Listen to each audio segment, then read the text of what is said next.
Hey yo, what is going on, viewers of the tube? If you don't know by now, I'm your host Tyler, and you're stepping foot into the crypto YouTube channel that is more shocking than getting pulled over with a bag full of dope. He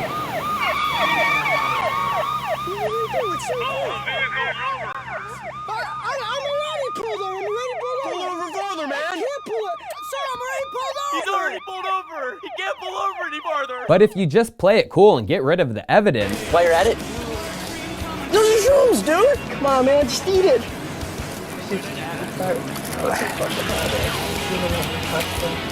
the piggies might just go on their way. Don't look, don't mind. But don't get too confident. Ish, man, I was just about to pull out my 9 and put a cap in that pig's ass. You know our super troop, it's time for Chico Crypto. Speaking of the popo, that is a topic we are going to discuss today. The world's police, aka the United States of America, and if the current cabinet, senate, and the president are actually friends or foe of Bitcoin and crypto. Now, we all know who the US president is. It's billionaire Donald J. Trump, and he publicly on Twitter let the world know his thoughts on Bitcoin in a now infamous tweet. I am not a fan of Bitcoin and other cryptocurrencies, which are not money and whose value is highly volatile and based on thin air. Unregulated crypto assets can facilitate unlawful behavior, including drug trade and other illegal activity. Similarly, Facebook Libra's virtual currency will have little standing or dependability. If Facebook and other companies want to become a bank, they must seek a new banking charter and become subject to all banking regulations, just like other banks, both national and international. We have only one real currency in the USA, and it is stronger than ever, both dependable and reliable. It is by far the most dominant currency anywhere in the world, and it will always stay that way. It is called the United States dollar. By decimating this tweet, we can get an idea of what the Trumpster really means. Obviously, he isn't a fan of Bitcoin and other cryptos, but just like many baby boomers, he is most likely uneducated. Actually, he is severely uneducated. Trump did not like computers in his early days. From this New York Times article, he prefers Sharpies over email. His aides cart around cardboard boxes of work papers, not laptops, for him to sift through on Air Force One. In 2016, his first year of presidency, he said he does not like computers at all. I think we ought to get on with our lives. I think that computers have complicated lives very greatly. The whole age of computer has made it where nobody knows exactly what's going on. We have speed, we have a lot of other things, but I'm not sure you have the kind of security that you need. And according to some insiders, he calls his iPad the flat one. But he has tried to change his image regarding technology more recently, taking photos with him using the good old Mac laptop. He realized without computers, technology, and the internet, he would have never won the presidency. Some people blame him for launching the internet assaults on Reddit, 4chan, and more during the last election, but seriously, he is too computer illiterate to be the mastermind behind it all. And the way boomers react to computers goes all the way back to David Letterman's interview with Bill Gates in 1995, when Bill was trying to explain to the world what was coming. What was your vision? Well, a computer on every desk and in every home. Right. I don't have one on my home or in my We're desk. working on or that. Vice versa. A computer on every desk in every home, and David and the crowd laughed at him. Now let's watch him explain the internet. It is the big new thing. Yeah, but it's easy to criticize something you don't fully understand, which is my position here. Go ahead. But I can remember a couple of months ago, there was like a big breakthrough announcement that on the internet or on some computer deal, they were going to broadcast a baseball game. You could listen to a baseball game on your computer. And I just thought to myself, does radio ring a bell? You know what I mean? There's a difference. There is a difference. It's not a huge difference. What is the difference? But you can listen to the baseball game whenever you want. All right. Too. Oh, I see. So it's stored in one of your memory deals, Exactly. and then you can come That's back the a year RAM later. thing you talked about earlier. Yeah. Do tape recorders ring a bell? I'm sure David knows exactly why now. computer and internet in his pocket at all times. A nice little fork into where boomers and older generations get their worldviews. It takes some time and they move at a snail's pace, but eventually they all understand the implications of technology. So who has Trump put on his staff which would better help him understand the implications of blockchain and trustless protocols? Well, a good place to look would be who Trump picked for as Secretary of the Treasury. Why? Because this position oversees national banks and the printing and minting of all paper currency and coins in circulation. And they oversee the IRS that collects taxes. The Treasury also enforces tax and financial laws, prosecuting alleged tax evaders and financial criminals. The department makes recommendations regarding domestic and international financial, monetary, economic, trade, and tax policy, and publishes statistical reports. So who was Trump's pick? Steve Mnuchin, legacy Goldman Sachs investment banker and hedge fund operator, who profited big time from the housing crisis in 2008 and after. In 2004, after working for George Soros' hedge fund, Mnuchin started his own, Dune Capital Management. In 2009, Dune purchased one of the home lenders that contributed to the financial meltdown, IndyMac Bank. Then Dune renamed the failed subprime king to One West, and even though the FDIC assumed much of the losses when it sold the failed bank to Dune, Mnuchin sought further profits for One West and himself at the expense of homeowners. Faced with the option of offering struggling homeowners loan modifications or foreclosing on them, Mnuchin vigorously pursued the worst outcome for American families, relying on the fraudulent practice of robo-signing. One West put homeowners, especially the elderly, on the streets at lightning speed. So what did Shitty Steve say about Bitcoin? You think we'll be talking about Bitcoin in 10 years from now? I won't be talking about Bitcoin in 10 years, I can assure you that. But you might be in at least 6 years. As Treasury Secretary, as you just said. Exactly. I would bet even in 5 or 6 years, I'm no longer talking about Bitcoin as Treasury Secretary. I'll have other priorities. You'll be loaded up on Bitcoin and a gazillionaire. I can assure you I will personally not be loaded up on Bitcoin. Okay. Never say never. Well, he obviously is not a fan, and he said in 5 or 6 years, we won't be talking about it. Literally, that sounds like, to me, an assault plan coming, just like they did to gold. And suspiciously, Steve went to Fort Knox in 2018 to check out the gold stash of the US and said this about the trip. The last time anybody went to see the gold other than the Fort Knox people was in 1974 when there was a congressional visit. And the last time it was counted was actually in 1953. What the freak? But there has to be someone pro-Bitcoin in Trump's cabinet, right? Actually, yes, there is. Mick Mulvaney, who serves as Director of Office Management and Budget, as well as the acting White House Chief of Staff, which means he is Donald's assistant, as the current official title is Assistant to the President and Chief of Staff. Now, I know there is a whole quid pro quo and Ukraine stuff going on, and Mulvaney is in hot water, or might be, but that is neither this nor there. And Mulvaney's relationship with blockchain and crypto goes all the way back to 2014, when the then congressman visited the Bitcoin demo day, and he said this at the time: "My interest in it is just to try and make sure the government doesn't act too soon in such a fashion that curbs the potential for Bitcoin. Because I see potential for Bitcoin as a medium of trade and as a transactional tool, and I'd hate to see the government make decisions early that sort of retard its growth." In September of 2016, Mulvaney and Democrat Congressman Jared Polis co-founded the bipartisan Blockchain Caucus. And then the same year, Mulvaney spoke to the John Birch Society, and according to leaked audio, he blasted the Federal Reserve, saying its actions have devalued the dollar. He praised Bitcoin as a currency that is not manipulated by any government. Interesting. What about our Secretary of State, Mike Pompeo, as he was one of the more recents to give his thoughts on Bitcoin just last August on CNBC's Squawk Box, after Mnuchin slammed it. Let's watch now.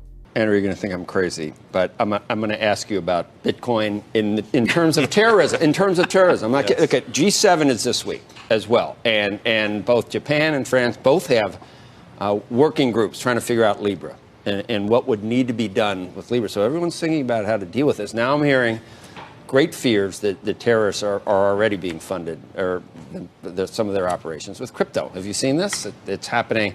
I've seen some of the reports. Yeah, we've seen Secretary Mnuchin come on and express great angst about any type of virtual currency and the type of nefarious activities that could come from that. In fact, I said, well, we've had some nefarious activities with dollars, too. And he goes, well, I don't know of any of it. It was kind of funny. It became kind of a viral moment where, because every nefarious activity prior to this has been, all the money laundering has been done with cash so far. Some real currency. Yeah, exactly. So it happened. So just a warning. Yeah, so where are you on what kind of world we'd have if things were much harder, if things were not anonymous, but much harder to trace? Do you think that that's the world we're going to have in 5 years? I hope not. It would decrease the security for the world if that's the direction we travel. I'm going to try not to create a viral moment or a meme this morning. In this case. Yes, exactly. I'm going to try.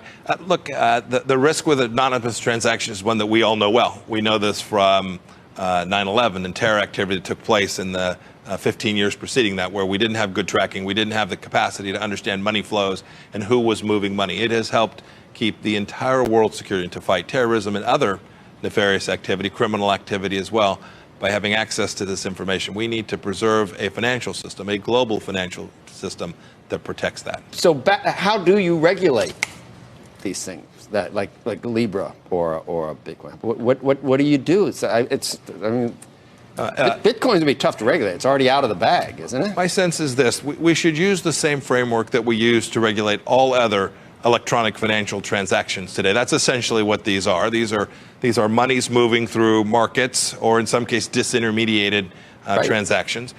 But we should regulate them in the same way. The same set of requirements that apply to things flowing through SWIFT or flowing through our financial institutions ought to apply to those transactions as well. I concede it will be difficult to do, but the regulatory theory that we ought to apply is that one. So a fully anonymous world is scary to him, but a regulated industry is something that should happen in his opinion, which he admits might be hard or impossible to accomplish with crypto. So I would say Pompeo is in the middle ground. Well, we all know who's getting appointed to the Senate from my last video and who just had a secret meeting with Trump. Cool Kelly Loeffler, co-owner of Bakkt, New York Stock Exchange, and ICE. And the myth that Bakkt are backed by Bitcoin is getting fully exposed, and not just by me. Bakkt Bitcoin futures were supposed to be fully collateralized and be unlike the existing future markets, which allow for margin. Bakkt were the ones who said this in August of 2018, starting the myth and lies. With our solution, the buying and selling of Bitcoin is fully collateralized or pre-funded. Our new daily Bitcoin contract will not be traded on margin, use leverage, or serve to create a paper claim on a real asset. And then Alex Kruger showed the world what exactly was going on yesterday. As we can see, they are margined, including the collection of initial margin collateral and variation margin to manage risk. Initial margin is expected to be 37% for outright contracts. Can Bitcoin be posted as collateral at the clearinghouse? No way, Jose. Initial margin must be met in USD cash or US Treasuries. Variation margin must be paid in USD cash. Aw, shucks. But there is one more shining light for crypto, who is actually getting really close to Trump. And I showed this on my live stream on Sunday. Someone you would not expect in a million years. Palmer Luckey, 27-year-old billionaire, founder of Oculus VR and ex-Facebook exec. Well, Palmer sold Oculus to Zuckerschmuck in 2014 for $2 billion, and he got a board seat with Facebook as part of the deal. But because of his support for Trump, he was booted off the board in 2017. Well, after this, Palmer took to something no one would have ever thought. Building a futuristic defense company using AI, drones, and blockchain. His company is called Anduril Industries. Yes, named after the same sword in Lord of the Rings, the Flame of the West. And here's what they have built. Ghost UAS, autonomous drones. Sentry towers which detect and track threats across large areas. Plus, what this all runs off of, the Lattice AI platform, which is described as Lattice is a software plus hardware system that uses cutting-edge AI, computer vision, and mesh networking to solve critical problems and save lives. Well, guess what? Those sentry towers, they are Trump's border wall. The federal government is buying them up like mad to stop border crossings. in combination with the UAS drones. And more recently, in October, he built a new type of drone, the Inceptor, which is an attack drone, and they are being sent to conflict zones around the world. So how do I know blockchain is involved with this? Well, Palmer is an early Bitcoin adopter. Here's him speaking on a VR podcast in 2014. Let's listen in now. Do you see cryptocurrency being the thing, or maybe some one-to-one for the thing? I don't know. I mean, a lot of people talk about like cryptocurrency is going to be the future. It's going to be what we use in VR, in the metaverse. I did air quotes for those of you who couldn't see it. Cryptocurrency? This isn't my area of expertise, so it's like my VR cred is lending me extra cred in some area I should not have any. I was a believer in Bitcoin very early on in 2000. I mean, not that early. I guess, I've been a believer since the very beginning when it was trading for pennies per Bitcoin, and there weren't any major exchanges. And I mined a ton of Bitcoins, and I've done well on Bitcoin, so it's really easy to be optimistic. But I don't know if Bitcoin is going to be the thing. I don't know if Bitcoin is going to be the thing. I do think that a lot of the underlying technologies like blockchains and proof of work, I think that those technologies will form the bedrock of a lot of our future financial systems. Yeah. Okay. Yeah. So did you lose any money to Mt. Gox? I did. Oh. I lost a lot, actually. Ouch. Damn Magic the Gathering. We all have a lot of pity for you. I want you to know that because you lost. It's terrible. It is an awful thing, though, because a lot of people put a lot of invested everything into that. And Millions, right? Hundreds of millions. Yeah. That guy is in so much trouble. If he's not dead. The thing is, I didn't. You know what? I wasn't really like speculating big time or anything. It's just that I had money sitting in the exchange from back when they were the biggest, most legit exchange, and I never got around to pulling it out. And I had a bunch of other money sitting in other exchanges and in my cold storage wallets. But oh well. That sucks, man. You just got to move on. Yeah. Can't dwell on it. Yeah. What is it even stabilized? Is it even back to like 500? So yes, he is an early adopter and was involved highly with multiple exchanges, cold wallet storage, and mining. But that was in 2014. Is he still involved? Well, from a tweet after the major crash in 2018.